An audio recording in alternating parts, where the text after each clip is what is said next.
Muy buenas tardes para todos, espero que se encuentren muy bien.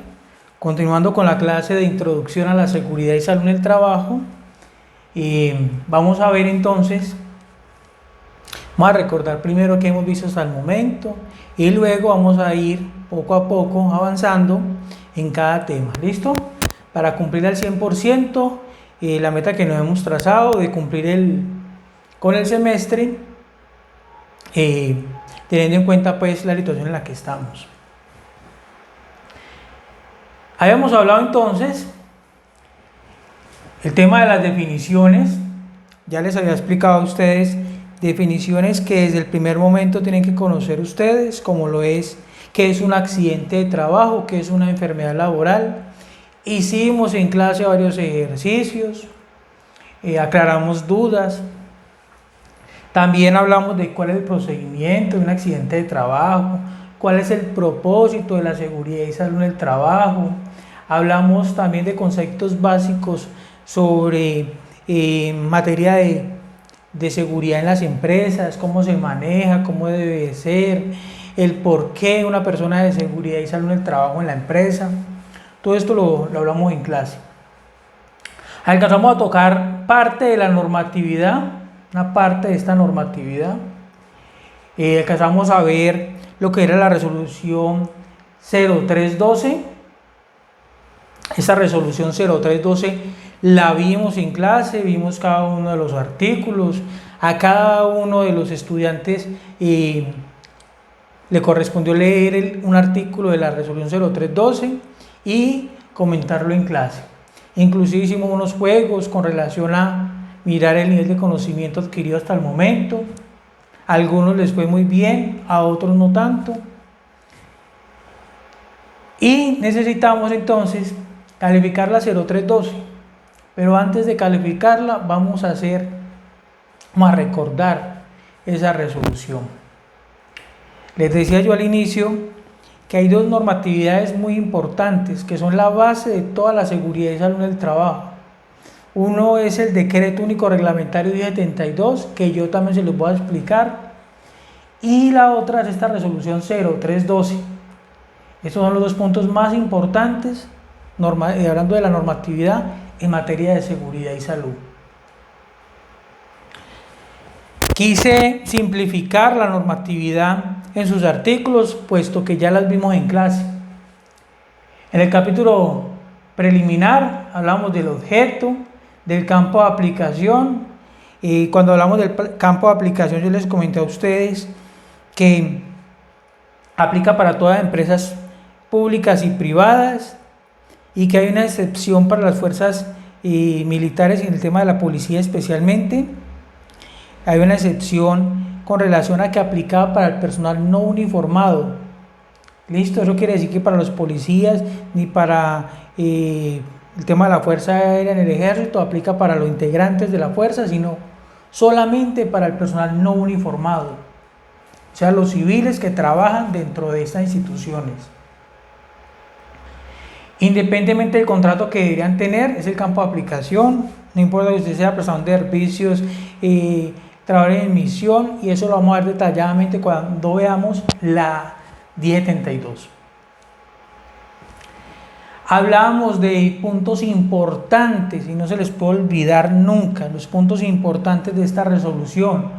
Algo importante que debemos de resaltar es, primero, que estableció los estándares mínimos. Antes de esta norma existía la resolución la 1111, que ya está derogada por esta resolución. Estas dos resoluciones salieron para decirle a las empresas, decirle al ministerio, decirle a todas las entidades, decirle, vea, esto es lo mínimo que usted debe tener en materia de seguridad y salud. Por eso se llama estándares mínimos de seguridad y salud en el trabajo. Es lo mínimo que una empresa debe tener en materia de seguridad y salud. Esta norma establece los estándares mínimos y es algo muy importante. Es una de las partes más importantes de la norma. La otra parte importante es que clasificó las empresas. Digo, las empresas estarán clasificadas en empresas de menos de 10 trabajadores, de 11 a 50 y de más de 50. Esa es la primera variable de clasificación, porque también tuve en cuenta el nivel de riesgo. Dijo, empresas de 1 a 10, pero que tengan riesgo 1, 2 y 3. Y empresas de 11 a 50 y que tengan riesgo 1, 2 y 3. Y dijo también empresas de más de 50 de riesgos 1, 2 y 3. ¿Listo? Pero también le aplica para empresas de riesgo 4 y 5, independientemente del número de trabajadores que tenga. ¿Eso qué quiere decir? Eso quiere decir que la empresa está obligada a realizar todos los puntos de la resolución 0312 si el nivel de riesgo es 4 o 5. La clasificación solamente opera para riesgo 1, 2 y 3, se tienen en cuenta los trabajadores. Pero si es riesgo 4 o 5, aplica todo lo que contempla la resolución 0312 para empresas de más de 50 trabajadores. Igual con esto vamos a hacer unos ejercicios. Entonces el capítulo 1 nos dice las empresas de menos de 10 trabajadores con riesgo 1, 2 y 3. El capítulo 2 nos dice de empresas de 11 a 50 con riesgo 1, 2 y 3 y nos nombra los artículos en los cuales está contemplado todas las características solamente para las empresas en esta clasificación. Tenemos en el capítulo 3 la clasificación para empresas que, como les decía, de más de 50 con riesgo 1, 2 y 3 y de 4 o 5 sin importar el número de trabajadores. Eso quiere decir que desde el artículo 16 a la 19 le va a aplicar a todas las empresas de 4 y 5 o empresas de más de 50 trabajadores de riesgo 1, 2 y 3. Sé que al inicio es un poco complejo entender esto de los riesgos y el número de trabajadores, pero cuando hagamos un ejercicio lo van a entender mucho mejor. El capítulo 4 nos habla sobre disposiciones que deben de cumplir todas las empresas, comunes para todos. Entonces aquí veíamos nosotros cosas como el tema de las sanciones, que están por los últimos artículos, el tema de la vigilancia delegada por parte de la ARL, también veíamos el tema del plan estratégico de seguridad vial, que sin importar el número de trabajadores, si está contemplado en la norma que debe tener plan estratégico de seguridad vial, lo deberá tener, para que lo tenga en cuenta, y es una disposición común. Bien, teniendo en cuenta que ya vimos este tema en clase, que yo se los estoy explicando nuevamente, igual les voy a enviar al grupo la resolución 0312 para que la lean, vamos a realizar una pequeña tarea.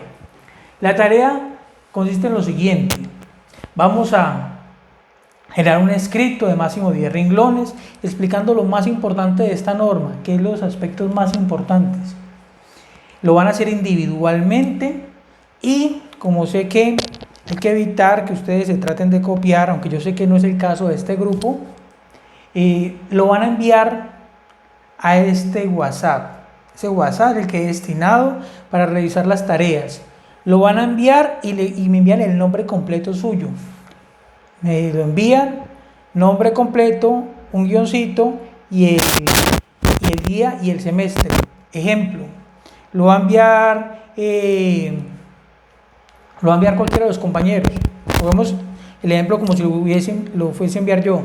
Coloco a Harold Mauricio Andrade, un guión, semestre 3 de los sábados o 1 de los sábados y listo. Ya con eso me guío yo el nombre suyo y de qué semestre es y de qué horario es. ¿Listo? Me envían esos 3 daticos y la tarea, por supuesto, para yo calificarlo. Aclaro, las calificaciones, si veo que hay algún escrito repetido, alguien le copió a otro, lo que hago es simplemente le escribo que no va a ser tenido en cuenta y su nota queda en 0, para que lo tengan muy presente. Lo que necesito es que cada uno de forma personal lo escriba según lo entendido. ¿Listo? Muchas gracias. De esta forma estaremos dando las clases Seguiremos con la parte número 2.